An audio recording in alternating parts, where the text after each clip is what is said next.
السلام علیکم ورحمۃ اللہ وبرکاتہ۔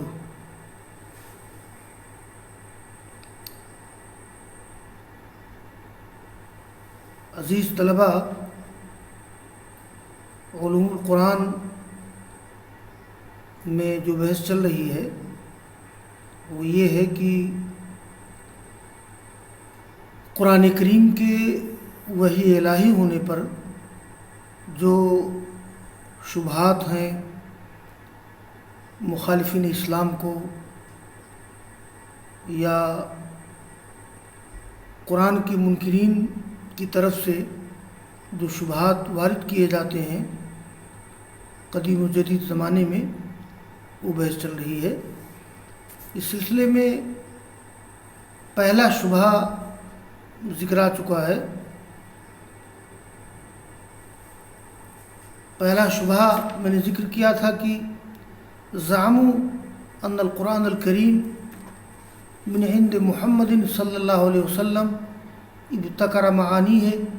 وصاغ اسلوبہ ولیس وحی یوحی، یعنی قرآن کریم محمد صلی اللہ علیہ وسلم کی طرف سے ہے، جنہوں نے ان کے معانی پیدا کیے، ان کا اسلوب بنایا، یہ وحی الہی نہیں ہے۔ اسی سے ملتا جلتا دوسرا شبہ بھی ہے۔ اس بحث میں 3 شبہات کا ذکر آئے گا، تو الشبہۃ الاولیٰ پر بات پوری ہو چکی ہے۔ الشبہۃ الثانیہ،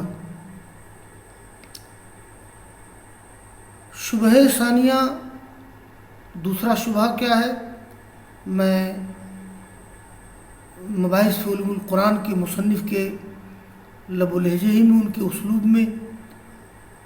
اس شبہ کا ذکر کر رہا ہوں۔ مصنف دوسرے شبہ کا ذکر کرتے ہوئے کہہ رہے ہیں کہ وزعم الجاہلیون قدیم و حدیثا انہ علیہ الصلاۃ والسلام کان له من حدۃ الذکاء و نفاذ البصیرہ و قوت الفراسہ و شدت الفطنہ و صفاء النفس و صدق التأمل ما يجعله يدرك مقائص الخیر والشر والحق والباطل بالإلهام ويتعرف على خفايا الأمور بالكشف والوحي النفسي، ولا يخرج القرآن عن أن يكون أثرا للاستنباط العقلي والإدراك الوجداني عبر عنه محمد بأسلوبه وبيانه۔ اس شبہ کا خلاصہ یہ ہے کہ قرآن کے مخالفین کہتے ہیں، جن کو قرآن کے وحی الہی ہونے پر شبہ ہے، کہ مسلمانوں کے پیغمبر محمد رسول اللہ صلی اللہ علیہ وسلم بے انتہا ذہین، تیز بصیرت والے، زبردست فراست والے، انتہائی تیز خاطر، صاف نفس والے اور باریکی سے غور کرنے والے تھے، اور ایسی صلاحیت تھی ان کے اندر کہ وہ خیر و شر کے پیمانوں کا ادراک کر سکتے تھے، حق و باطل کی تمیز کر سکتے تھے فطری الہام کے ذریعہ، اور وہ جان جاتے تھے پوشیدہ امور کو بذریعہ کشف اور یہ قلبی وحی کے ذریعہ، یہ آسمانی وحی نہیں۔ اور اس طرح سے گویا قرآن کریم محمد صلی اللہ علیہ وسلم کے عقلی استنباط اور وجدانی ادراک کا نتیجہ ہے، جسے محمد صلی اللہ علیہ وسلم نے اپنے اسلوب و بیان میں ڈھال لیا۔ خلاصہ اس شبہ کا یہ ہے کہ محمد صلی اللہ علیہ وسلم بڑے غضب کے ذہین تھے۔ اس ذہانت کی بنیاد پر یہ قرآن کریم جو مرتب کیا انہوں نے اپنے عقلی استنباط اور وجدانی ادراک کے نتیجے میں، لہذا قرآن کریم کو وہ یہ الہی کہنا، یہ بات درست نہیں ہے۔ لیکن اس شبہے کا جواب یہ ہے کہ قرآن میں کون سی ایسی چیز ہے بھلا جس کا دار و مدار پیغمبر کی ذہانت پر ہو، ان کی استنباط پر ہو، ان کے شعور پر ہو۔ اس سلسلے میں دو پہلو سے ہم غور کرتے ہیں، یعنی قرآن کریم میں ہم دو پہلو سے غور کرتے ہیں، جس سے اندازہ ہو جاتا ہے کہ یہ قرآن کریم پیغمبر کے عقلی استنباط اور پیغمبر کی وجدانی ادراک کا نتیجہ کبھی نہیں ہو سکتا ہے۔ تو پہلا پہلو ہے یہ الجانب الاخباری، یعنی قرآن کریم میں جو بہت سی چیزوں کی خبر دی گئی ہے، یہ قرآن کریم کا ایک بڑا حصہ ہے، اور کوئی عقلمند آدمی بھی اپنی عقلمندی کی بنیاد پر گزشتہ کی خبریں نہیں ذکر کر سکتا ہے۔ ظاہر سی بات ہے کہ گزشتہ زمانے کی خبروں کو بتانا، اس کا دار و مدار تعلم پر ہے کہ کسی سے سیکھا ہے، کسی نے وہی کی ہے۔ دیکھیے جانب اخباری کو، تو اس سلسلے میں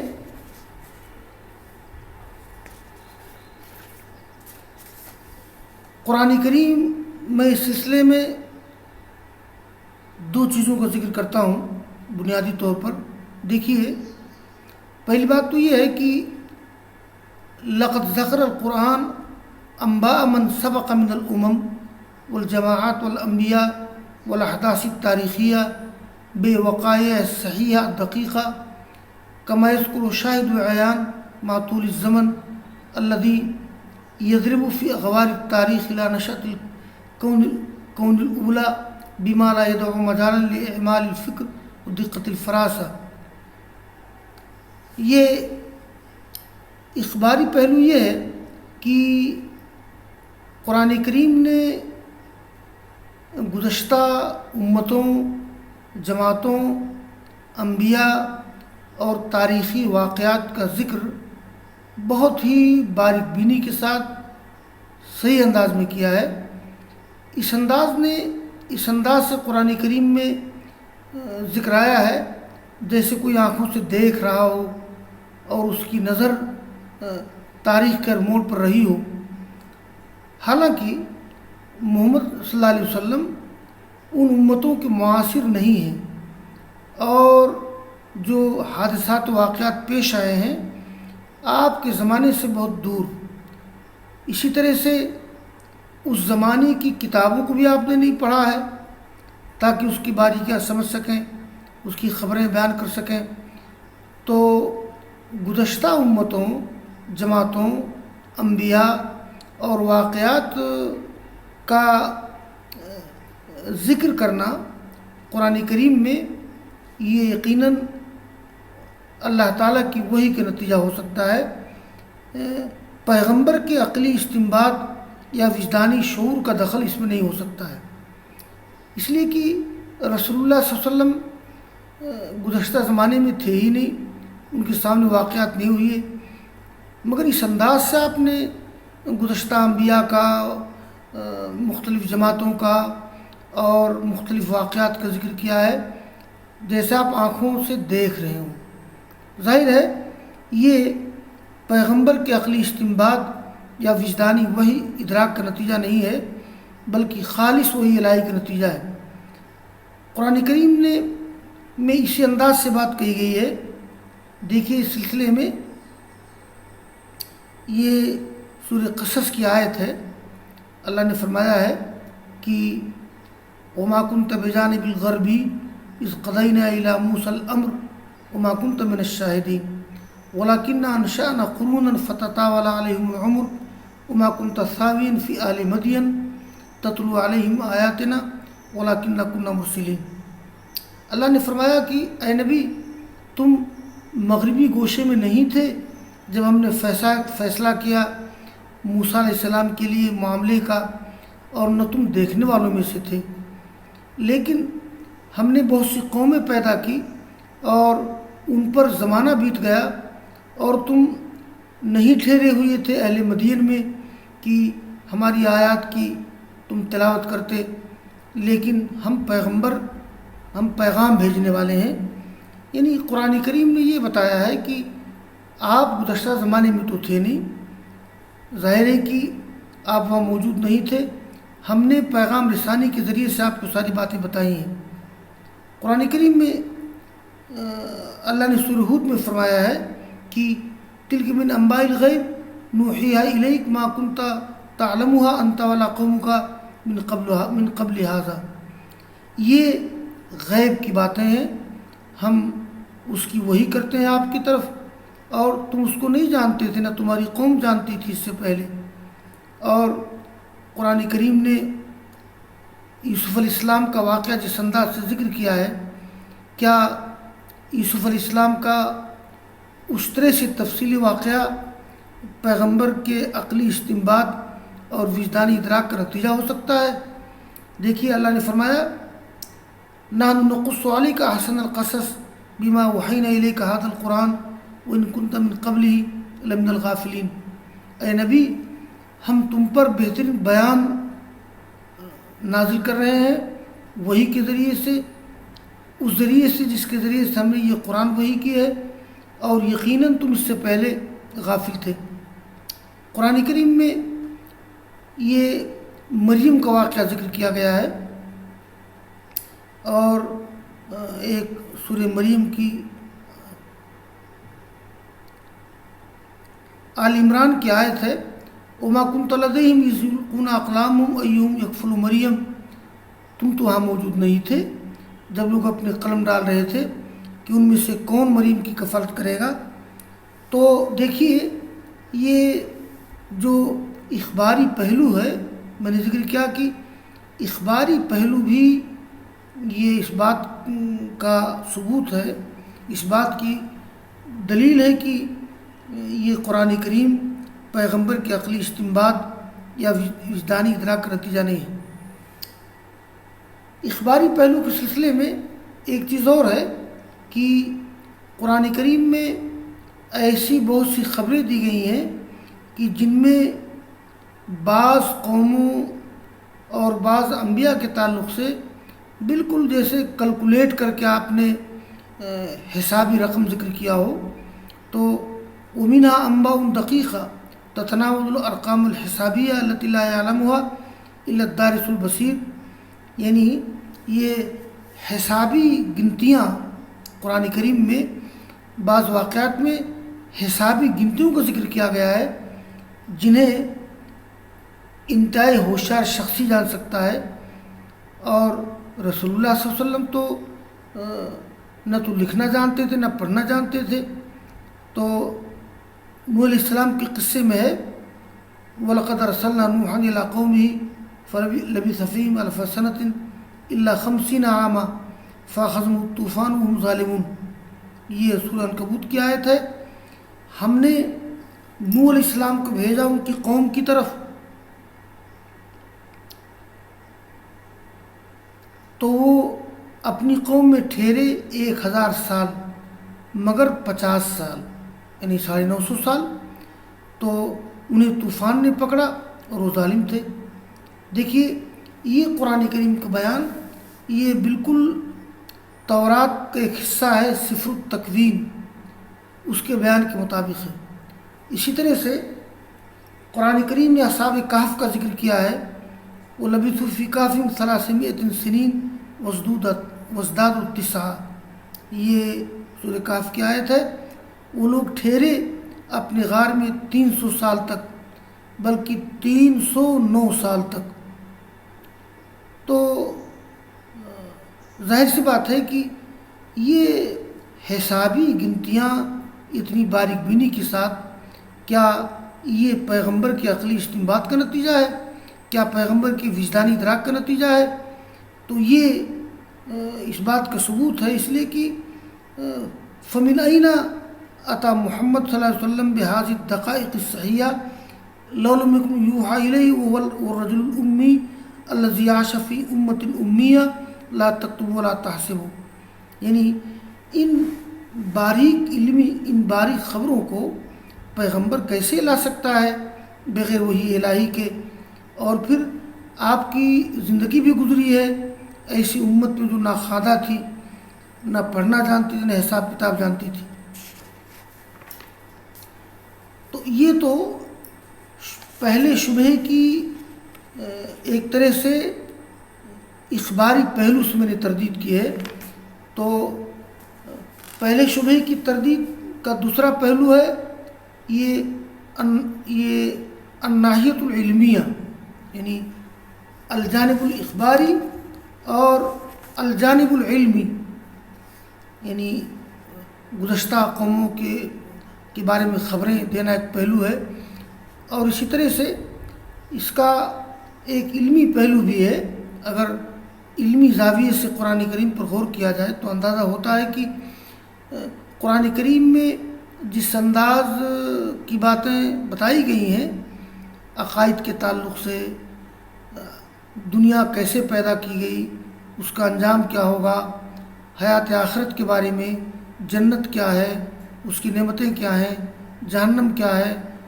اس کا عذاب کیا ہے، اور فرشتے کون ہیں، ان کے اوصاف کیا ہیں، ان کی ڈیوٹیاں کیا ہیں، ان کی ذمہ داری کیا ہے، ظاہر ہے کہ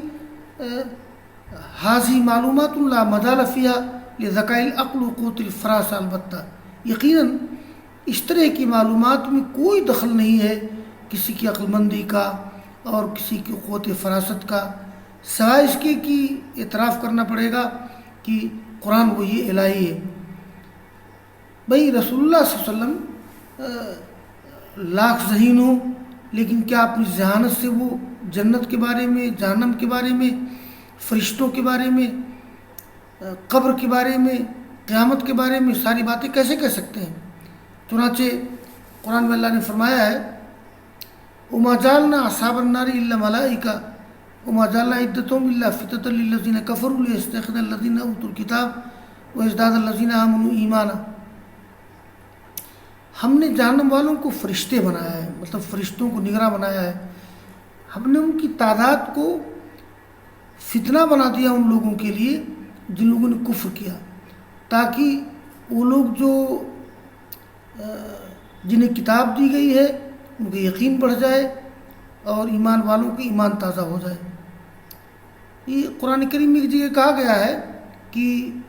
علیہ 19 یعنی جہنم پر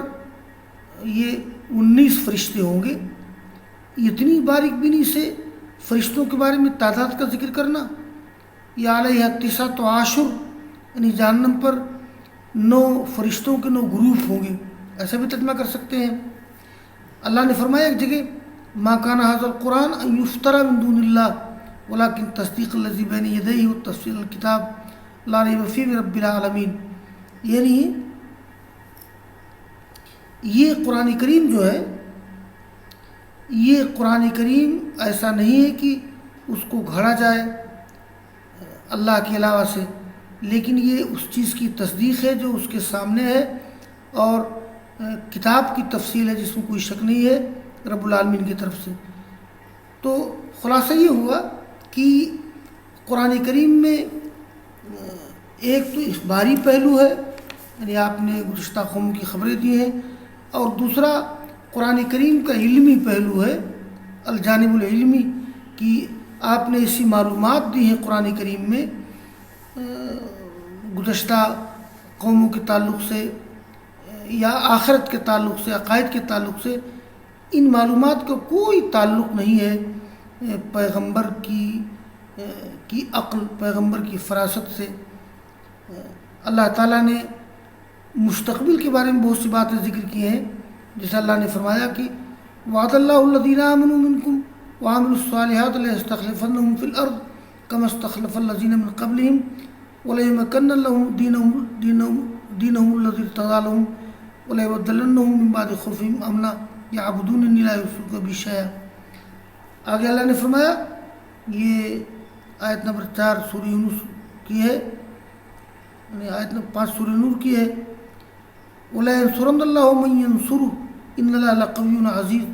الَّذِينَ إِن مَّكَّنَّاهُمْ فِي الْأَرْضِ اقاموا الصلاۃ وآتوا الزکاۃ وامروا بالمعروف ونہوا عن المنکر وللہ عاقبۃ الامور۔ تو یہ جو اللہ نے فرمایا کہ اللہ نے وعدہ کیا ہے ان لوگوں سے جو ایمان لائے ہیں، تم میں سے نیک اعمال کیے ہیں کہ ضرور وہ ان کو خلیفہ بادشاہ بنائے گا زمین میں، جیسے کہ بادشاہ بنایا تھا اس سے پہلے لوگوں کو، اور ان کے دین کو مضبوط کر دے گا جس سے اللہ تعالیٰ راضی ہے ان کے لیے، اور بدل دے گا اللہ تعالیٰ ان کو ان کی خوف کے بعد امن و سلامتی۔ وہ میری عبادت کرتے ہیں، کسی کو شریک نہیں ٹھہراتے ہیں۔ اور آگے سورہ حج کی آیت میں اللہ نے فرمایا کہ اللہ تعالیٰ ضرور مدد کرے گا ان لوگوں کی جو اللہ کی مدد کریں گے، یعنی اللہ کے دین کی مدد کریں گے۔ بے شک اللہ تعالیٰ طاقتور غالب ہے۔ وہ لوگ کہ اگر ہم ان کو اقتدار دیتے ہیں زمین میں، صلاۃ قائم کرتے ہیں، زکوٰۃ دیتے ہیں، بھلائی کے حکم دیتے ہیں، منکر سے روکتے ہیں، اللہ تعالیٰ ہی کے لیے تمام کاموں کا انجام ہے۔ تو یہ ہو گیا دوسرے شبہ کے بارے میں تھوڑی سی گفتگو، اور کل انشاءاللہ تیسرے شبہ کا ذکر، اس کی تردید ہوگی۔ وآخر دعوانا ان الحمد للہ رب العالمین۔